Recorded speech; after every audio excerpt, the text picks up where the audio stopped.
Cette loi insensée qui permet l'auto-importation ou la micro-importation, cette nouvelle activité légalisée qui n'est que autre que de la contrebande, les importateurs de cabas, on vous a dit il va y avoir des conséquences économiques et financières désastreuses. Et ça n'a pas tardé puisque 48 heures après, depuis hier, le cours de l'euro début du mois de juillet 2025, record historique absolu. 1 euro plus de 262 dinars. C'est un record. Eh ben, on se dirigera vers une explosion du cours de l'euro qui certainement va dépasser la barre des 301 euros 300 dinars dans les semaines à venir, même pas dans les mois à venir. Qui sont ces compatriotes qui pourront mobiliser chaque mois entre 12 000 et 24 000 euros pour aller importer des marchandises depuis l'étranger? Qu'on aide les Algériens qui peuvent avoir 12 000 à 24 000 euros. C'est une ultra minorité. Le décret, il dit qu'il faut pas être chômeur, il faut pas être employé, il faut pas bénéficier de l'allocation de chômage. Mais je comprends pas. Donnez-moi un pays au monde où un chômeur peut ramener 12 000 euros par mois ou 24 000 euros par mois. Donc c'est pas un chômeur, ni j'y vais à 12 000 euros. Donc qu'est-ce qui va se passer? Nous allons créer une nouvelle filiale de blanchiment d'argent. Il y aura les réseaux mafieux, les réseaux de la drogue. Et je pense que c'est ça le but des dirigeants algériens. Et vous allez voir qu'à cause de ces genres de lois totalement absurdes et irrationnelles, notre pays sera catalogué par les organismes internationaux et les grands pays civilisés comme étant un pays, une source de blanchiment d'argent. Nous l'avons prévu et nous vous avions prévenu. Et les dirigeants algériens, on les avait prévenus. On leur a dit cette loi insensée qui permet l'auto-importation ou la micro-importation, les nouveaux termes inventés, les nouveaux concepts inventés par les dirigeants algériens pour qualifier cette nouvelle activité légalisée qui n'est que autre que de la contrebande, les importateurs de cabas. Rappelez-vous, on en a parlé de cela 48 heures. On vous a dit il va y avoir des conséquences économiques et financières désastreuses. Et ça n'a pas tardé puisque 48 heures après, le cours de l'euro, 24 heures depuis hier, le cours de l'euro début du mois de juillet 2025, record historique absolu qui n'a jamais été égalé. 1 dinar, 1 euro, pardonnez-moi, vaut maintenant plus de 262 dinars. 1 euro, plus de 262 dinars. C'est un record. C'est le plafond historique. Mais bref, et à ce rythme-là, je ne suis pas le seul à le dire, beaucoup d'experts, d'économistes et d'observateurs de la situation du marché économique en Algérie, notamment du marché des devises, s'attendent, si cette loi, c'est ce fameux décret numéro 25-170 du 28 juin 2025, signé par le Premier ministre Nader Al-Arbaoui, qui va entrer dans l'histoire comme étant le premier dirigeant politique du monde qui signe une loi qui légalise la contrebande. Si ce décret, si ce dispositif n'est pas revu, n'est pas amélioré, n'est pas changé, eh ben, on se dirigera vers une explosion du cours de l'euro qui certainement va dépasser la barre des 301 euros 300 dinars dans les semaines à venir, même pas dans les mois à venir. Pour une raison très simple, c'est que ces importateurs du cabas, que les autorités algériennes appellent aujourd'hui micro-importateurs ou auto-importateurs, ils ont besoin de devises pour aller importer leurs marchandises et les revendre et les commercialiser sur le marché local. Les devises, ils les ramèneront d'où? Du marché noir. C'est pas l'État. Ce décret était très très clair, très précis.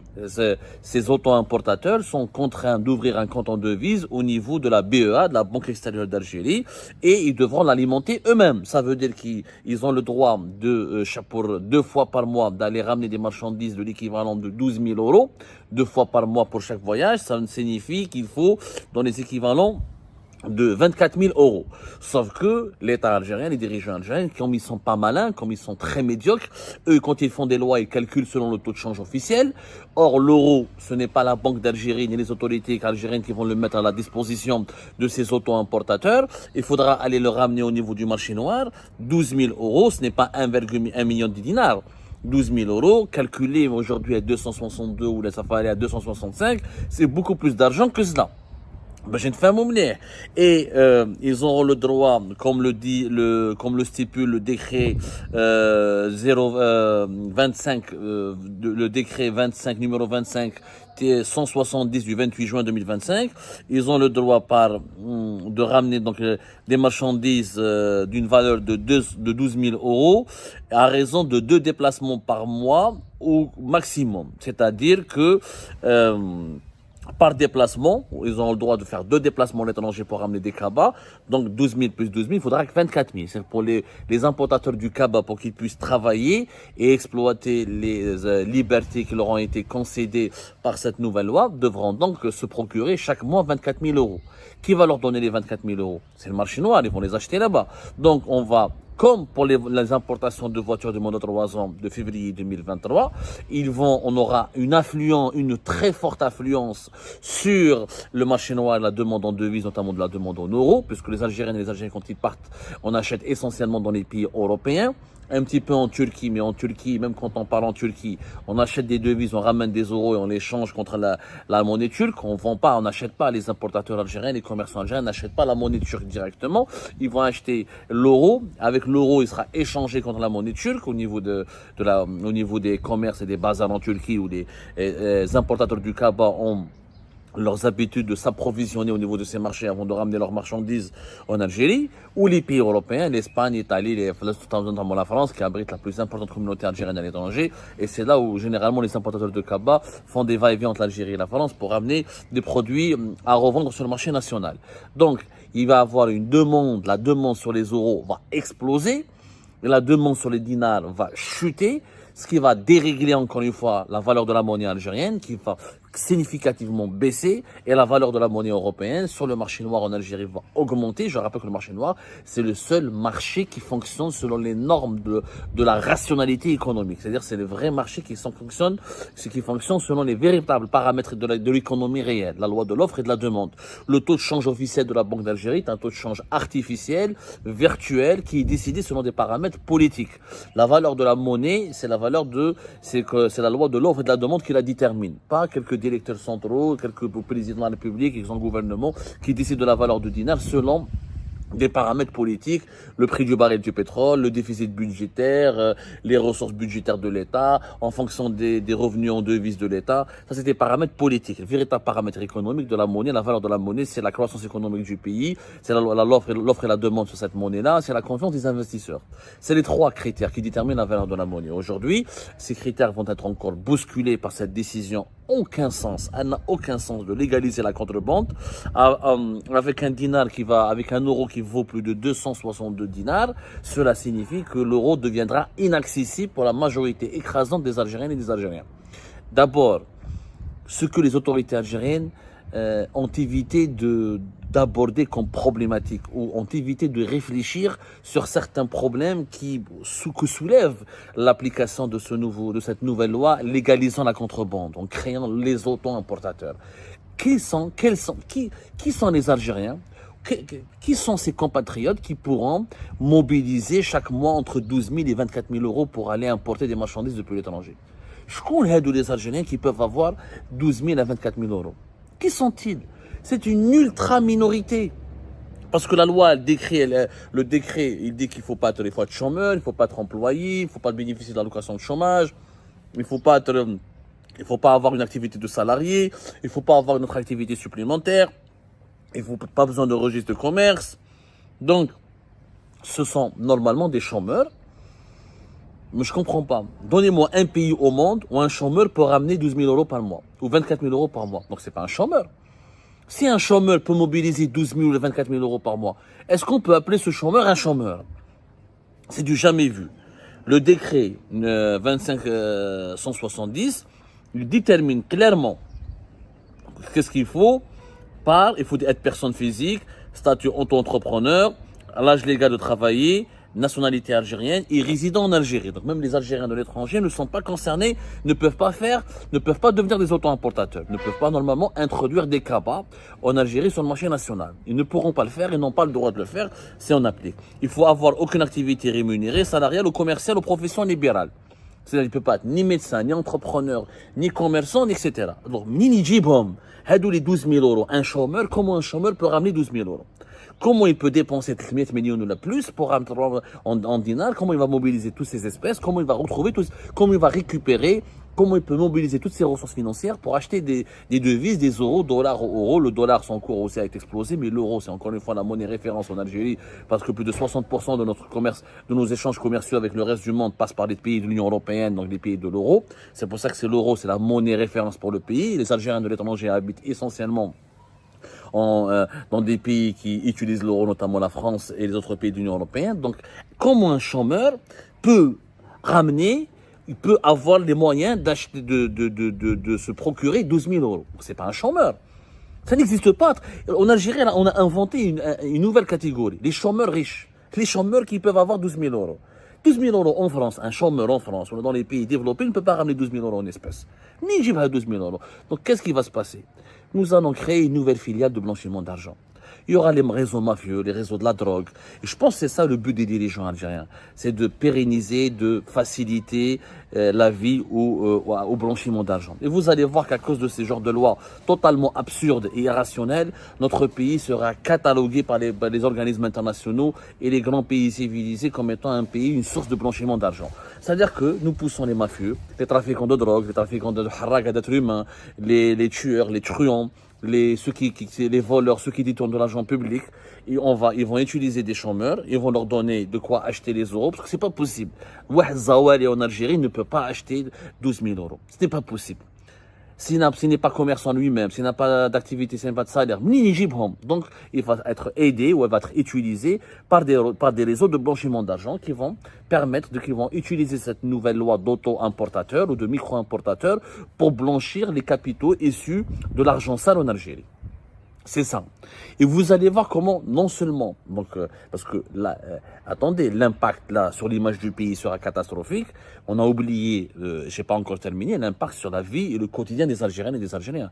Un euro très cher, inaccessible. Ça veut dire que les étudiants algériens ne pourront pas aller étudier, aller financer leurs études facilement à l'étranger. Ce sera un luxe et accessible uniquement aux plus riches. Les Algériens qui devront aller se soigner à l'étranger. Ils ont besoin de l'euro. Si l'euro est très cher, comment ils vont aller se soigner à l'étranger? Comment ils pourront financer leurs soins? Troisièmement, et surtout, comment sur les voyageurs algériens?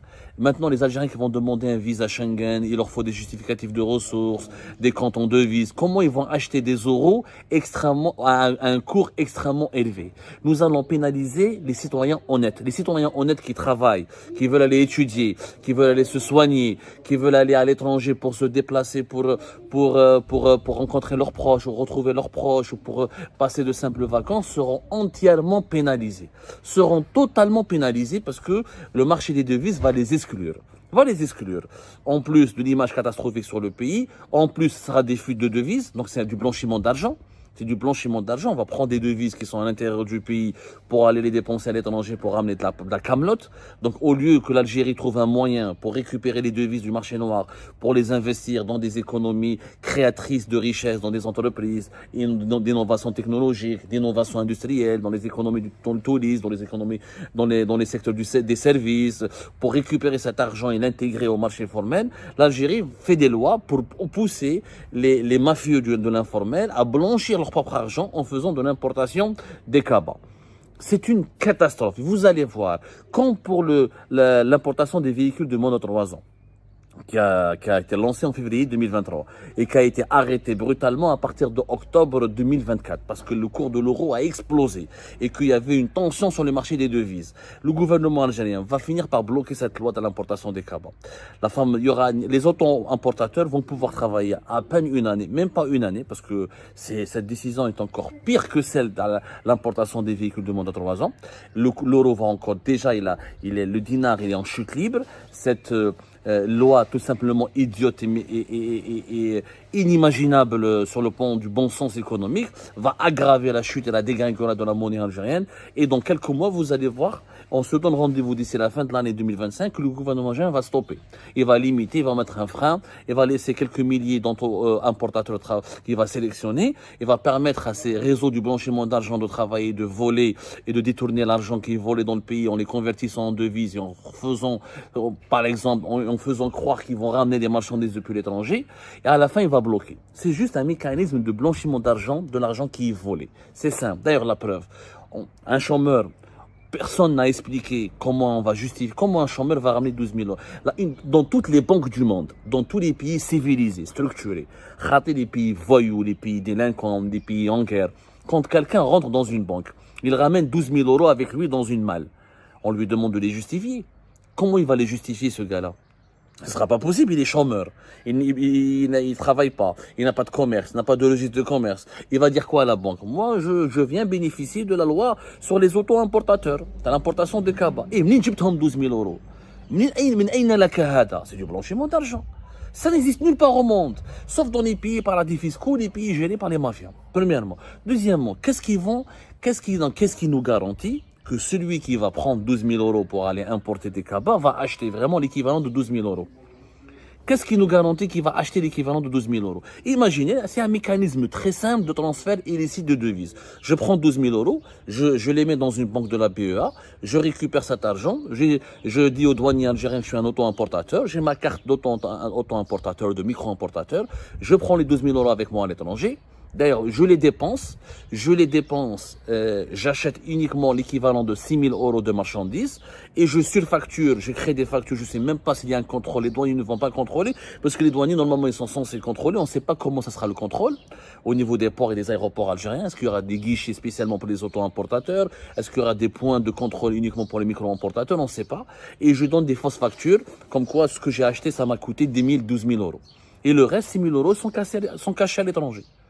Je les cache à l'étranger. Si tu transfères illicite de devises, ce que Ali Haddad, ou Tahkout, ou les oligarques algériens n'auraient jamais pu faire, la nouvelle Algérie de Tebboune l'a légalisé. Le transfert illicite de devises. D'abord, est-ce qu'il va les prendre en espèces, les 12 000 euros pour aller à l'étranger? Est-ce qu'il va les prendre avec, comment il va payer la marchandise qu'il a à l'étranger?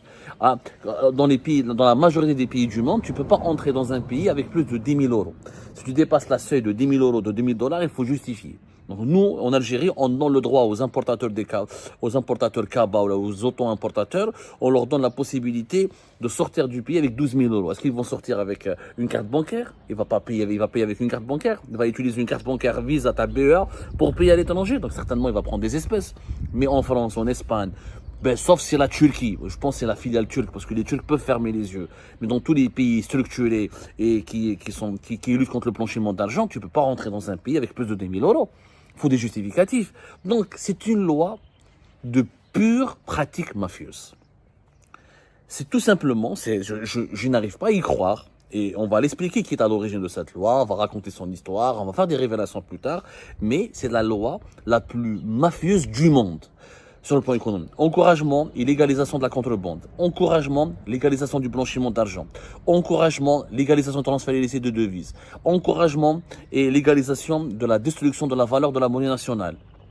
Encouragement et légalisation de la concurrence déloyale. Et donc moi, je ramène un cabas de produits étrangers. Pourquoi voulez-vous que les investisseurs étrangers viennent fabriquer des pulls, des baskets ou des lunettes ou des produits cosmétiques? Les importateurs d'Al-Kaba, les contrebandiers ont été légalisés. Avec une carte d'auto-importateur, il peut aller à l'étranger et ramener tous les produits de qualité. Donc c'est pas la peine d'investir en Algérie. On va créer plus de chômage, moins d'investissement et les marques internationales et les investisseurs internationaux ne viendront pas dans notre pays. Eh ben, c'est la fin de cette vidéo, les amis. Je vous remercie comme d'habitude pour avoir suivi jusqu'à la fin. N'oubliez pas de nous laisser vos commentaires et vos réactions sur la vidéo et de vous abonner à la chaîne si vous n'êtes pas encore abonné. Donc voilà, merci beaucoup pour votre soutien et vos abonnements. Et merci aussi pour vos commentaires et vos discussions très animées dans la section des commentaires. Donc, vous n'oubliez jamais de décortiquer bien un sujet sur tous les points qui ont été abordés dans la vidéo et ça fait vraiment plaisir quand moi-même je ne fais pas de commentaires, je m'appuie sur vous pour que vous puissiez bien expliquer les choses et en faire des discussions civilisées et dans tout le respect possible. Donc voilà, merci beaucoup et à la prochaine dans une nouvelle vidéo. Au revoir.